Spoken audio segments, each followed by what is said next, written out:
Kompas Petang kami lanjutkan, saudara. Kepala Otorita Ibu Kota Nusantara Basuki Hadi Mulyono membenarkan soal target penyelesaian kawasan inti pusat pemerintahan di IKN pada tahun 2028.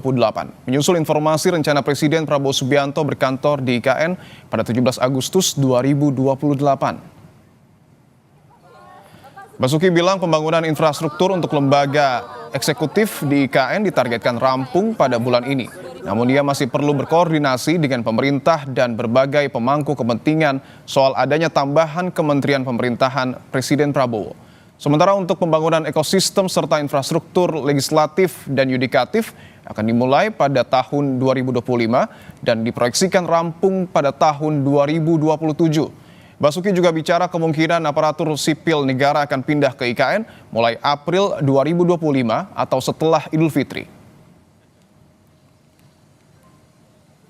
Ya, itu Pak Menteri PU yang menyampaikan, mungkin perintah beliau. Waktu beliau merintah saya, waktu mau menunjuk memang diharapkan tahun 2028 bisa di sana. Tapi sekarang sudah sudah lebih dijelaskan oleh Menteri PU.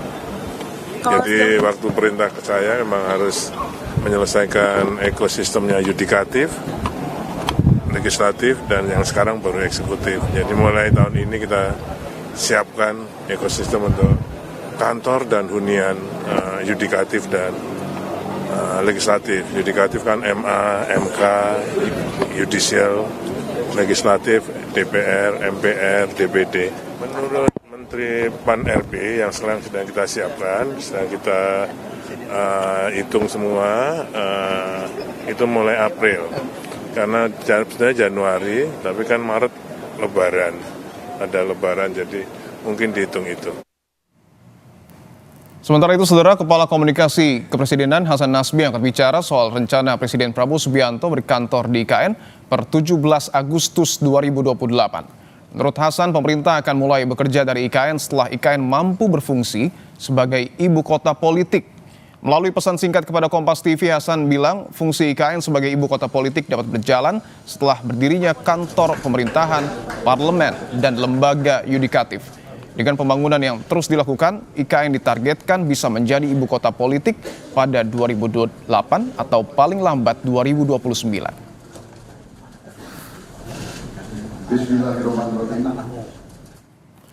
Kepala Komunikasi Kepresidenan Hasan Nasbi bilang Presiden mengatakan bahwa kepindahan pemerintahan ke IKN setelah IKN bisa memerankan fungsi sebagai ibu kota politik. Artinya ada kantor eksekutif, kantor legislatif, dan kantor yudikatif di sana. Pembangunan IKN akan terus dilanjutkan. Jika tidak ada kendala, maka tahun 2028 atau paling lambat 2029, IKN sudah bisa menjadi ibu kota politik, ujar Hasan Nasbi, Kepala Komunikasi Kepresidenan Republik Indonesia. Ketua Dewan Perwakilan Rakyat Puan Maharani menyebut akan mengikuti keputusan pemerintah untuk pindah ibu kota ke Nusantara, Kalimantan Timur. Soal keputusan pindah ke IKN, Puan bilang bola ada di tangan pemerintah. Ya, kita ikut dengan keputusan pemerintah. Sekarang kan semuanya bolanya ada di pemerintah. Ya, kita siap saja bagaimana dengan keputusan pemerintah. Bagaimana membaca makna rencana Ibu Kota Nusantara sebagai Ibu Kota Politik? Kita berbincang bersama Adi Praitno, Direktur Eksekutif Parameter Politik. Mas Adi, selamat petang. Mas Adi, ada yang menarik bahwa pemerintah ataupun istana menyebut Presiden Prabowo Subianto akan pindah ke IKN pada tahun 2028 ketika IKN sudah siap berfungsi sebagai Ibu Kota Politik. Anda memaknai frasa Ibu Kota Politik ini apa yang ingin disampaikan oleh istana? Kenapa tidak menggunakan bahasa Ibu Kota Pemerintahan?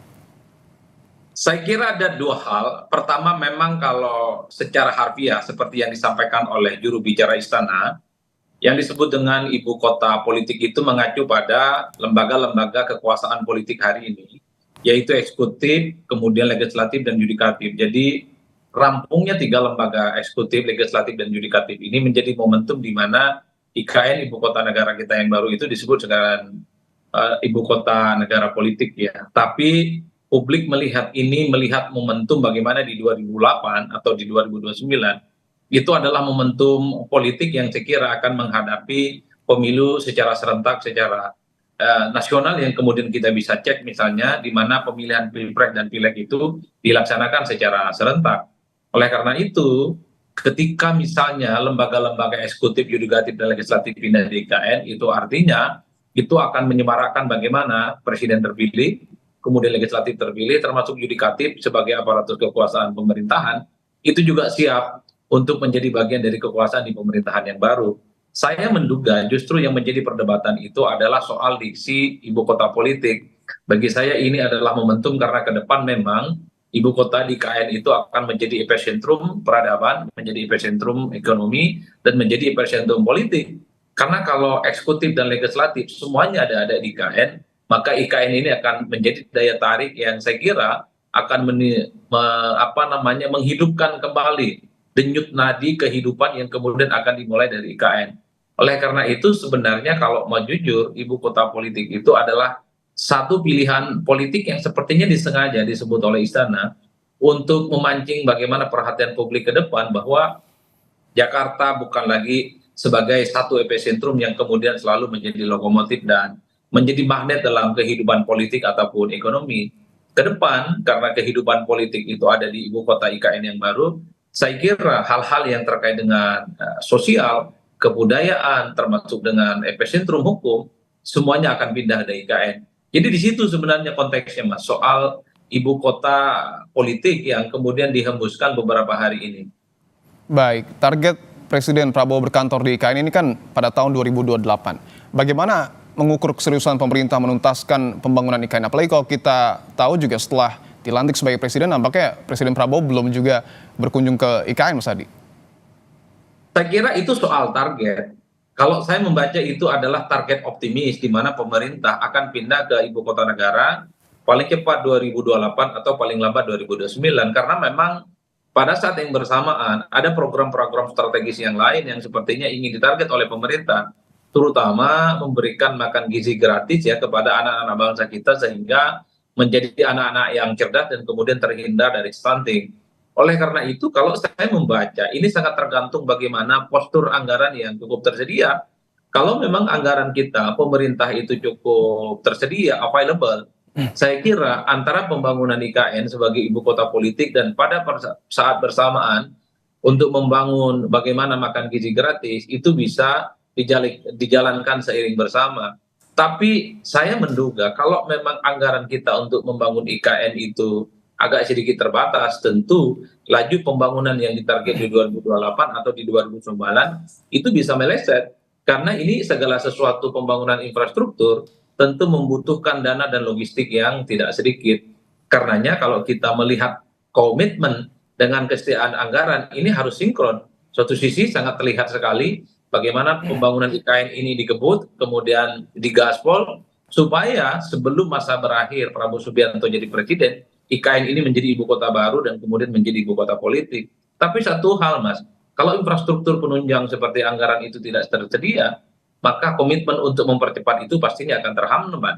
Karena pada saat yang bersamaan tentu memasuki tahun politik 2029, Prabowo juga ingin menunjukkan kepada publik bahwa program makan gizi gratis ada legasi Prabowo yang kemudian itu bisa dinikmati dan bisa dijadikan sebagai insentif bahwa Prabowo adalah presiden yang berpihak kepada rakyat, mempersiapkan generasi bangsa dengan makanan gizi bergratis sehingga lahirlah SDM yang kemudian siap untuk membuat Indonesia itu lompat jauh menjadi negara yang kemudian terbebas dari kutukan middle income trap itu.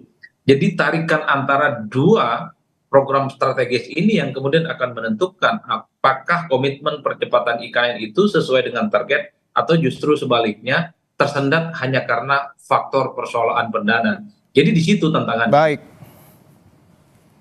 Direktur Eksekutif Parameter Politik, Mas Adi Praetno, terima kasih atas waktu Anda.